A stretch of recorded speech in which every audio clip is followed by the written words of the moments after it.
My son, Ricardo, smiled at me, but his eyes, as cold as the marble in the lobby of this golden villa, did not smile back.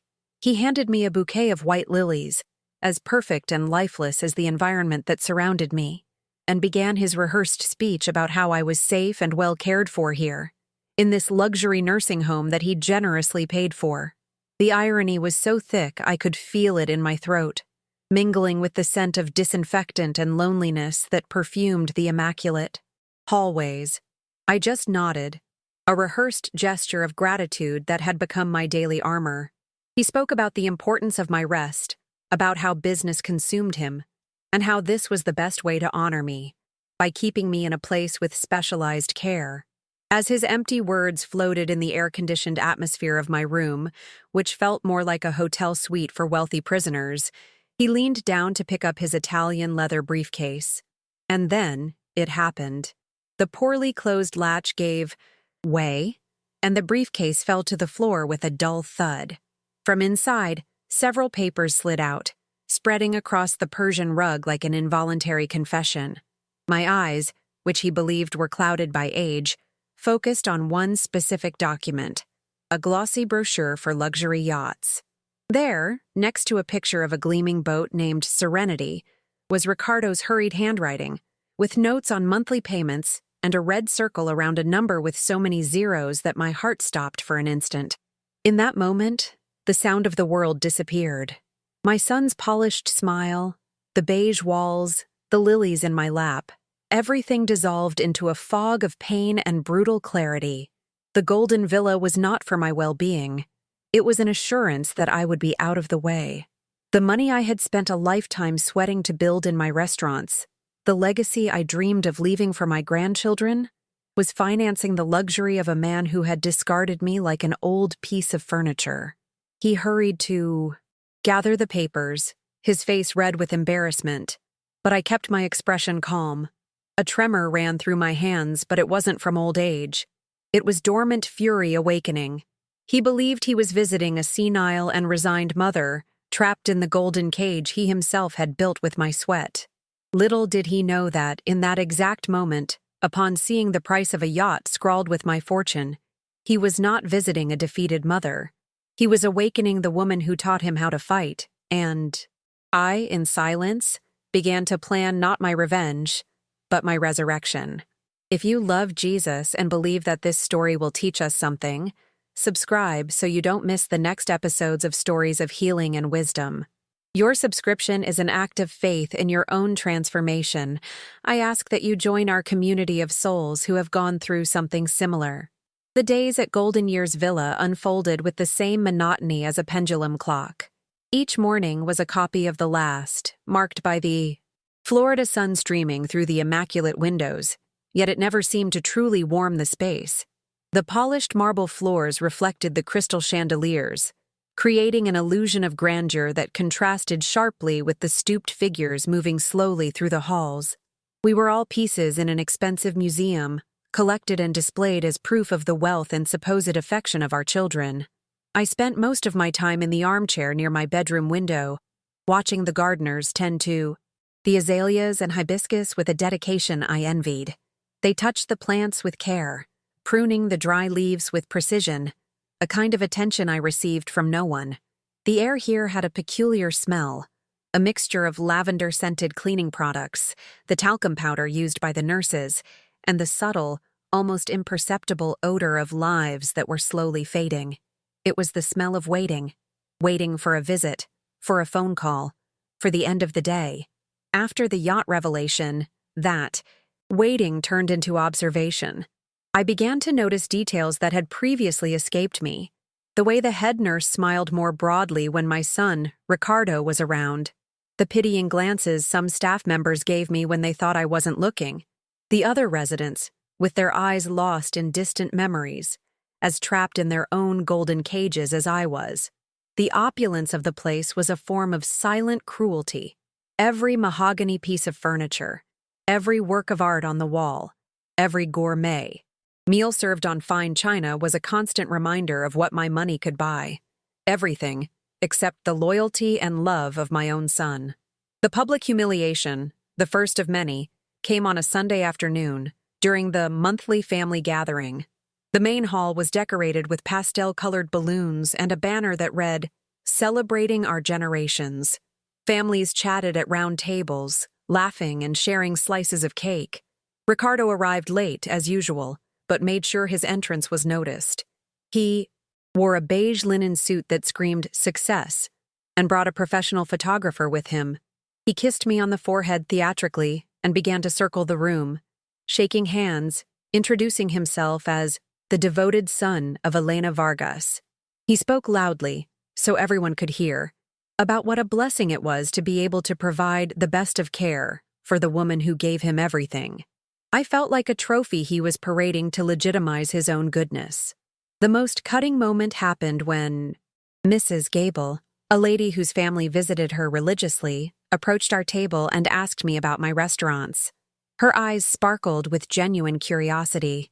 "Elena, dear, I've always heard about your famous Sabor Latino. What was the secret to your mole poblano?" Before I could open my mouth, Ricardo intervened with a condescending smile.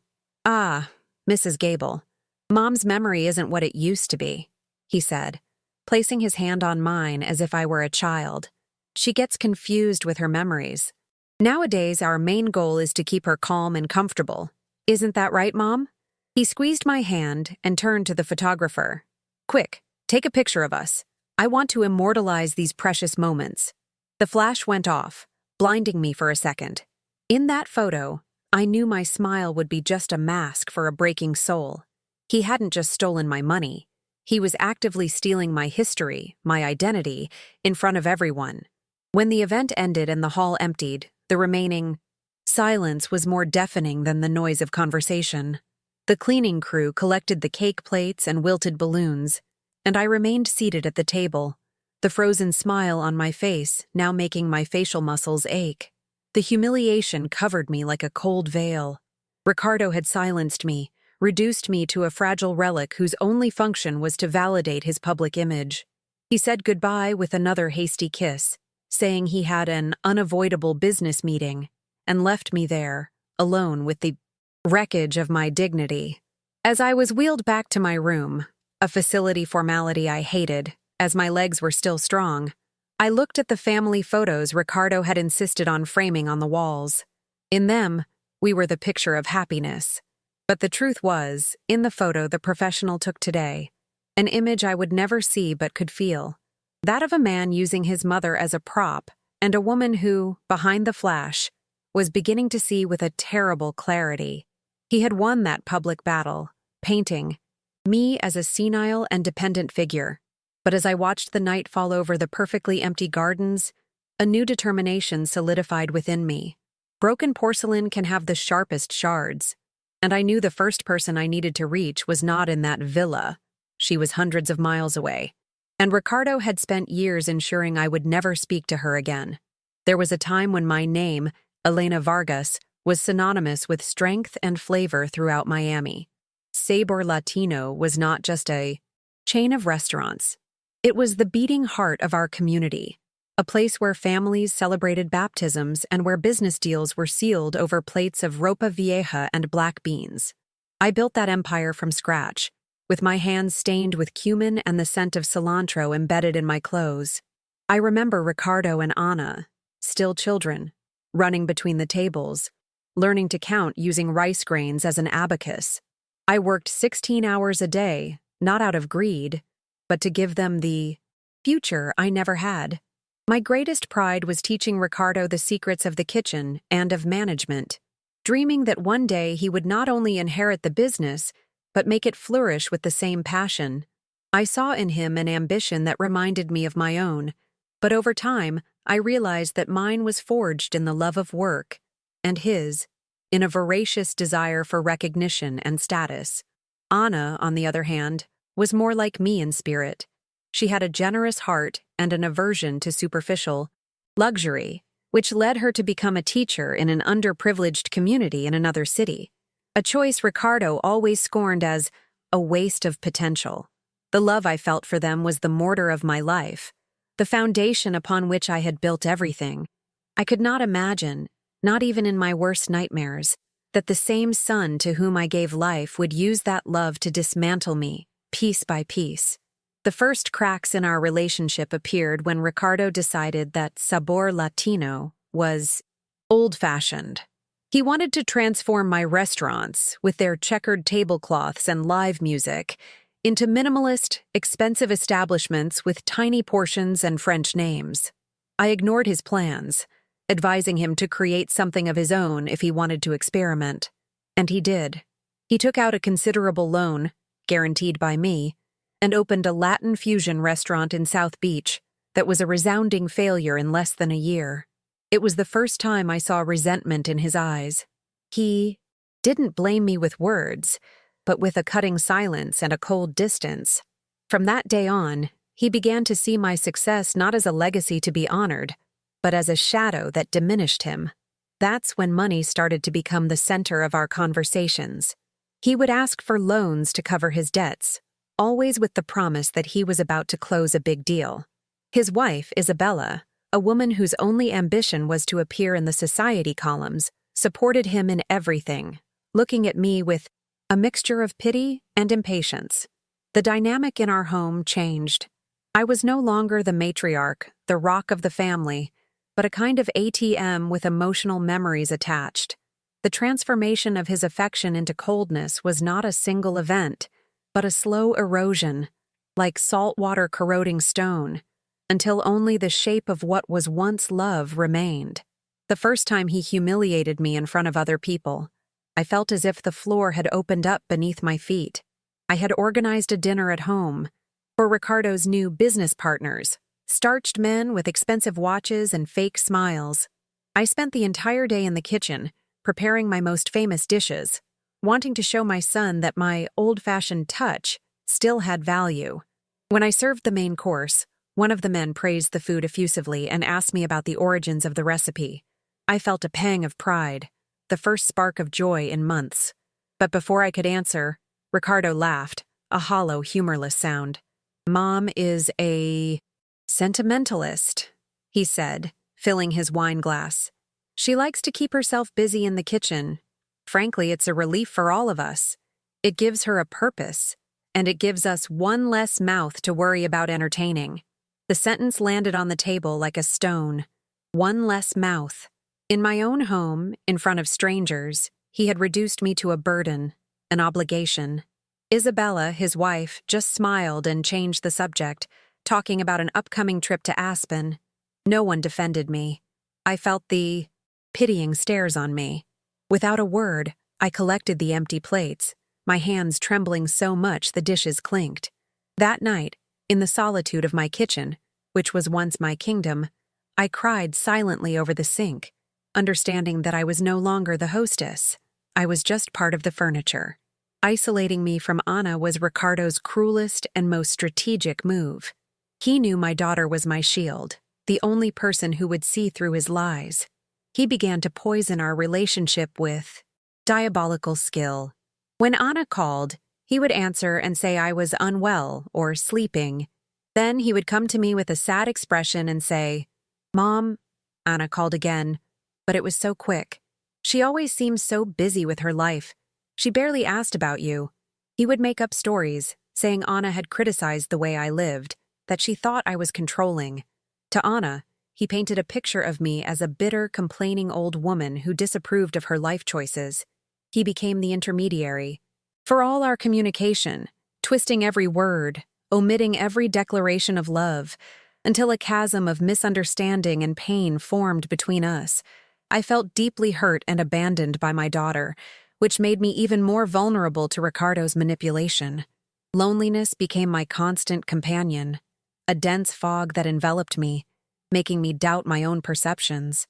I clung to Ricardo, the only child who seemed to be by my side, not realizing that he wasn't holding me to support me, but to control me more tightly, ensuring that no outside voice could reach me and warn me of the danger. The final blow came after a bad fall I had on the stairs. I fractured my wrist and was bedridden for a few weeks. My physical vulnerability was the weapon Ricardo had been waiting for. He immediately took total control of everything, hiring a caregiver who treated me with clinical coldness and reported my every move directly to him. He began to speak openly about my mental fragility and confusion. The second public humiliation occurred when an old friend of mine, Mrs. Rodriguez, came to visit. I heard her ring the doorbell, and my heart filled with hope, but Ricardo intercepted her at the door. I could hear their voices from my room. "It's very kind of you to come, but I think it's best not to disturb her," he said in a falsely concerned tone. "The doctor was very clear. She needs absolute rest, and any agitation could worsen her confusion. I'll give her your regards." I heard my friend protest, saying she just wanted to see me for 5 minutes. But he was firm. The door closed, and the silence that followed was devastating. I wasn't just sick. I was being publicly declared incompetent, a prisoner in my own room, while my son, acting as my benevolent guardian, turned away the last connections I had with my world. That day, I understood that my injured body was just the preface. His real plan was to imprison my mind and my spirit. It was in this state of fragility and isolation that he presented me with the Golden Years Villa brochure. The glossy pages showed smiling seniors playing chess in sunny gardens and attending yoga classes. Ricardo sat beside me on the bed, holding my hand, and with tears in his eyes, said that it broke his heart not to be able to give me the attention I deserved. He described the nursing home not as an end, but as a 5-star care resort, an award for my life of hard work. "You will no longer be a burden to anyone, Mom. You will be cared for like the queen you are," he whispered. Exhausted from fighting, numbed by loneliness, and believing in one last, desperate spark of filial love, I gave in. Now, back in the present, in that same institution he called a prize, I finally saw the truth. My mind, which he had worked so hard to label as fragile, was sharper than ever. I had to get to Anna.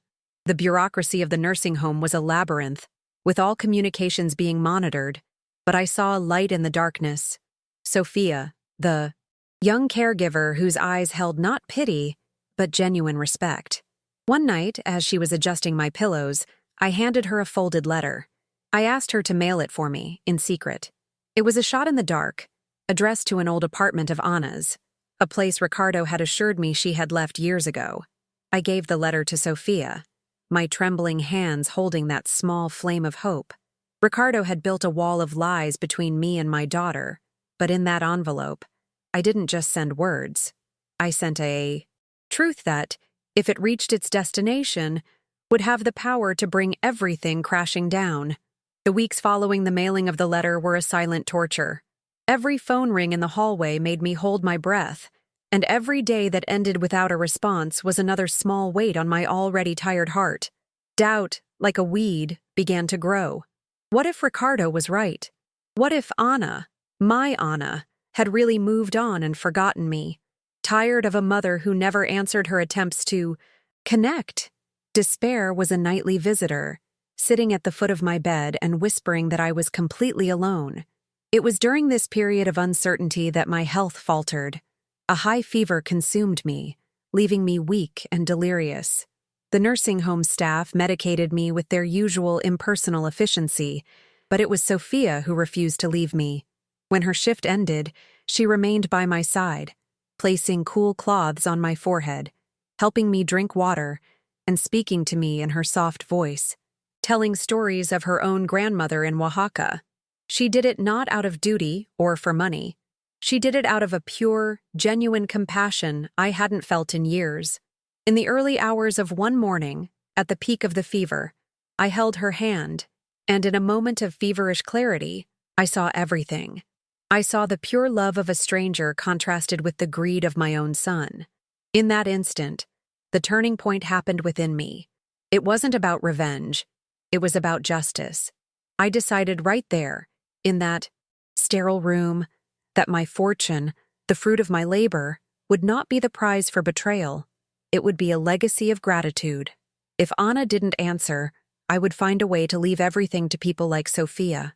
People who understood that a human being's true worth is not in their bank account, but in the kindness they offer the world. The fever broke that morning, but the decision I made in the middle of the night had become an unshakable flame within me. I was no longer a victim waiting to be rescued. I was a woman with a purpose.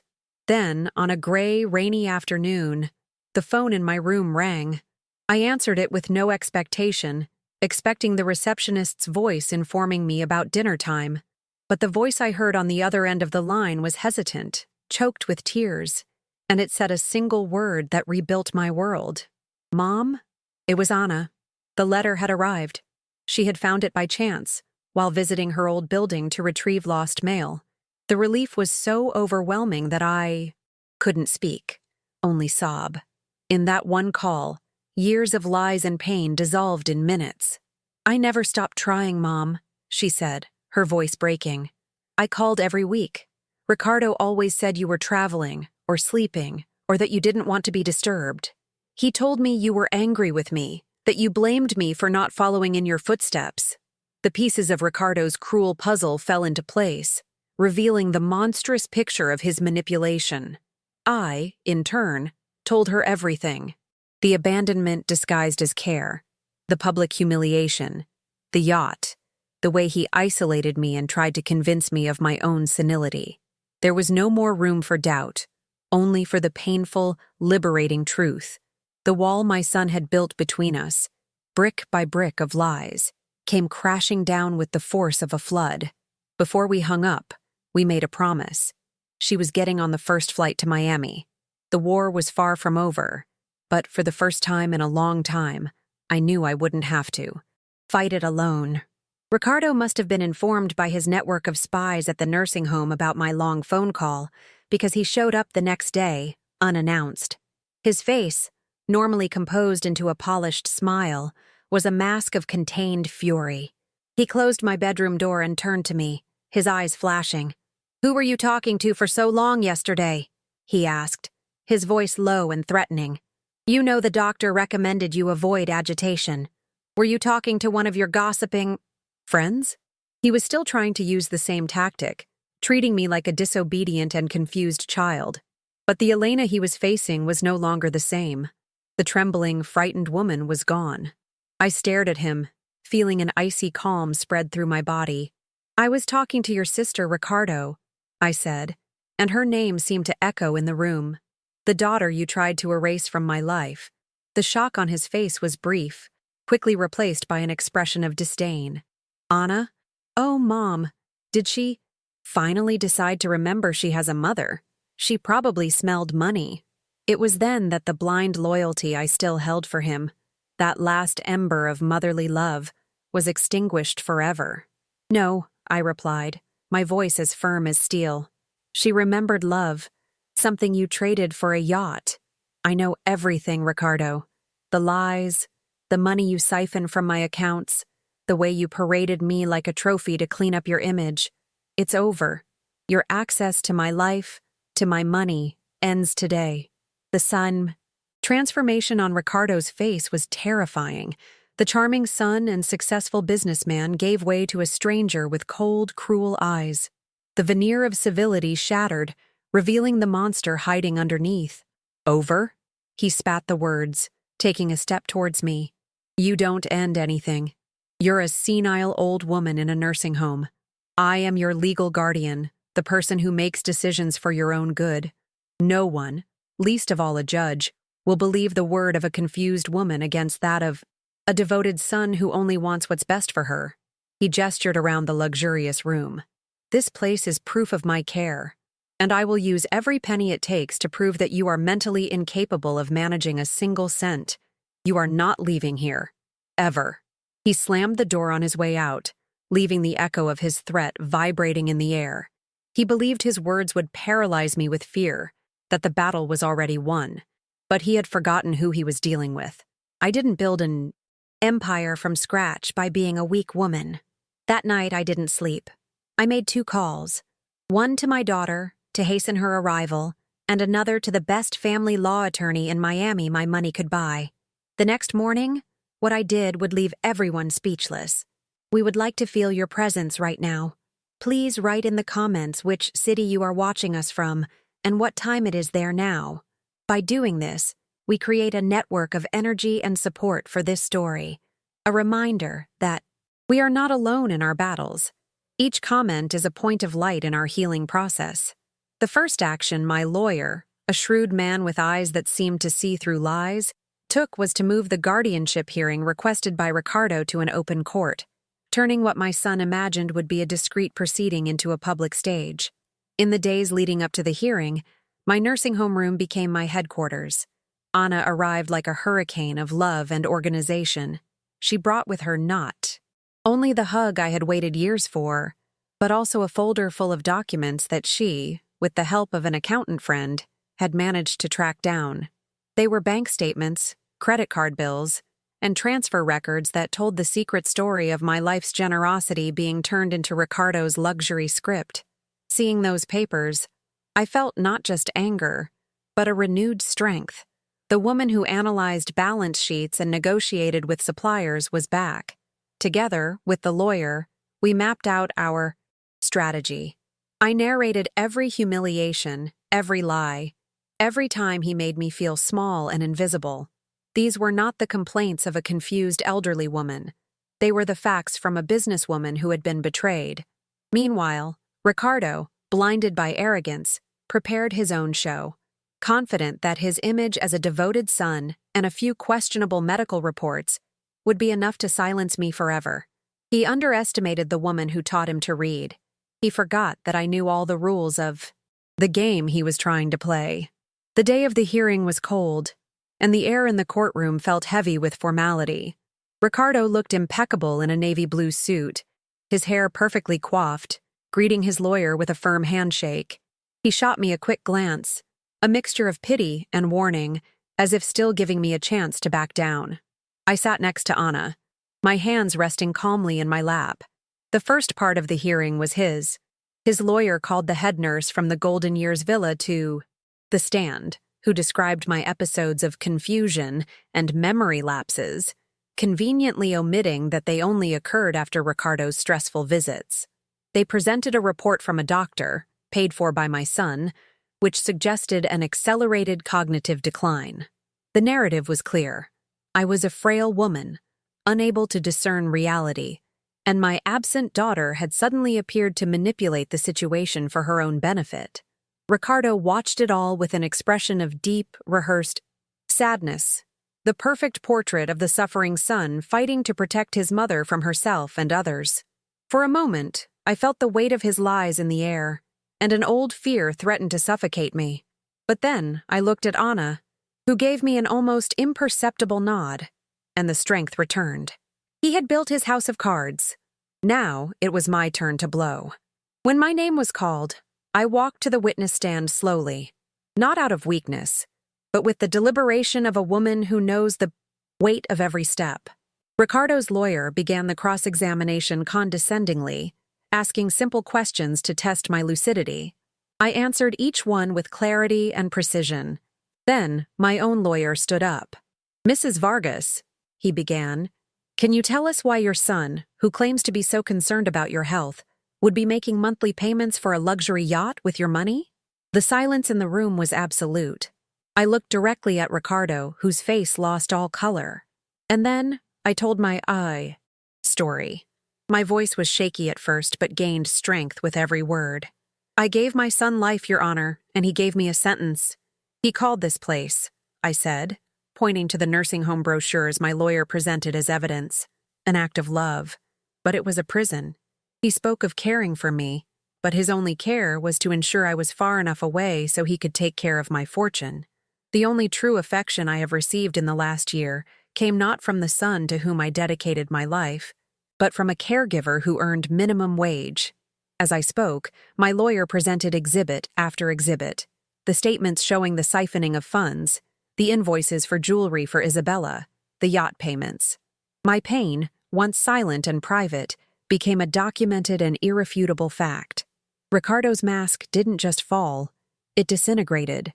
The judge's decision was more than a legal victory, it was a validation of my existence. Ricardo's petition for guardianship was vehemently denied, and the judge ordered a full criminal investigation into his financial activities. He was stripped of any power over my assets, effective immediately.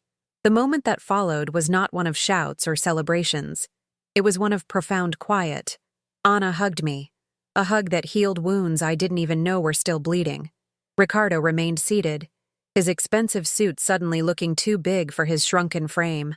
He looked at me, not with anger, but with the empty panic of a man who had lost everything. Not just the money, but the last shred of respect. We didn't exchange a word. My silence was my final answer. Leaving the courthouse, and then the Golden Years villa, was like taking a first breath after a long drowning. I left behind the luxury furniture, the silent hallways, and the ghosts of my loneliness. As Anna put my small suitcase in the car, I didn't look back. The consequence for Ricardo was not a revenge I orchestrated, but the inevitable harvest of what he had sown. His ruin was not my goal. My freedom was, and with class and silence, I took it back. Today, I live with Anna and her family in a house that isn't the size of my old mansion, but whose walls echo with the laughter of my grandchildren. The first thing I did upon regaining control of my life was to sit down with my lawyer and redo my will, leaving Ricardo with nothing but the legal obligation to return what he stole. But I felt that wasn't enough. The pain I lived through opened my eyes to that of so many others. With a significant portion of my fortune, I created the Vargas Foundation for Dignity in Old Age, an organization dedicated to providing legal and financial support for elderly people who have been abandoned. My suffering was transformed into purpose. I no longer preside over business meetings in boardrooms, but I attend community gatherings, listening to stories and offering help.